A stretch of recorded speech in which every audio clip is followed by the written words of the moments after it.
4 episodes and I'm lumping the 2 prologue episodes together. Star Trek Discovery is improbably settling into an odd-even pattern of good episodes to bad ones, just like the movies. This week's episode acts almost as a refutation of last week's horrible entry, telling 2 stories of a sad space bug and a kidnapped captain that echo some of the best and worst of Star Trek. The plot of Choose Your Pain revolves around Captain Lorca, beginning the episode at a meeting inexplicably in person in which he's finally chewed out by Admiral Cornwell Jane Brooke for his overreach. It's great to finally see someone of rank calling Lorca out for his arrogance, even if it is only a case of more or less making the rest of the fleet look bad. Lorca has been painting a target on Discovery's hull with his highly successful use of its new spore drive, a fact proven unquestionably when he's promptly kidnapped on his way back to the ship. Upon kidnapping, Lorca proves himself a skilled prisoner, cagily feeling out both his captors and fellow captives. He doesn't get much out of the Klingons, whose tactics mostly consist of beating up prisoners admittedly, while also psychologically dividing them, delivering cliched interrogation speeches in English, finally, though they've straight up learned it rather than use a translator, and shining lights into Lorca's damaged eyes we only see 3, much to Next Generation fans' dismay. The Klingons may look stupid, as one of Lorca's new cellmates states in a hilariously accurate, probably unintentional metaline, but okay, they also kind of act stupid too. Lorca's 2 cellmates are a curious pair, and both will no doubt have sizable character arcs to come. Rainn Wilson appears as Harry Mudd, predictably, a younger, darker, edgier version of the jollier character seen in the original series. Wilson plays Mudd's manipulative con artistry for chills rather than for comedy, setting his cellmates up for beatings and stealing food while offering a basic-level argument against Starfleet. He's an interesting character, if not the one we're familiar with, a canny survivor looking out only for himself, in stark contrast to the Federation, though less of a contrast in this show compared to others. He'll be back. 2 IMDb lists him as appearing in 5 episodes, and Lorca's abandonment of him suggests he'll have a Psy revenge arc to come. Prisoner of War Lieutenant Hyler Shazad Latif, so wonderful in Toast of London, credited as a series regular here, is a different story. We don't get to see much of him in this episode, but his entire introduction is based around setting him up as a sidekick for Lorca. His rescue by Lorca and that ridiculous-looking peacocky Klingon raider will create no small amount of personal loyalty, the kind of which Lorca is no doubt fondest, and the kind most likely to create friction on board Discovery. Intriguing. As for Lorca himself, he gets a bit more backstory this week. Turns out he only became captain of Discovery after miraculously surviving, alone, the destruction of his previous vessel, a vessel which he blew up to prevent his crew becoming Klingon prisoners of war.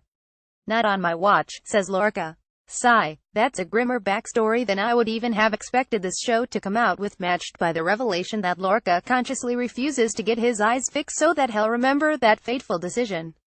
As if you'd forget something like that, Lorca's abduction drives the B-plot to take place, but the B-plot is where the good stuff is. Back aboard Discovery, Burnham's starting to empathize with the giant tardigrade being used as the spore drive's navigation system.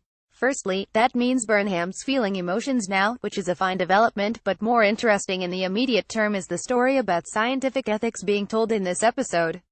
The crew needs the spore drive to rescue Lorca, but the tardigrade is being slowly and very visibly killed with its every use cue a clash between Burnham and acting Captain Saru over the ethics of what they're doing.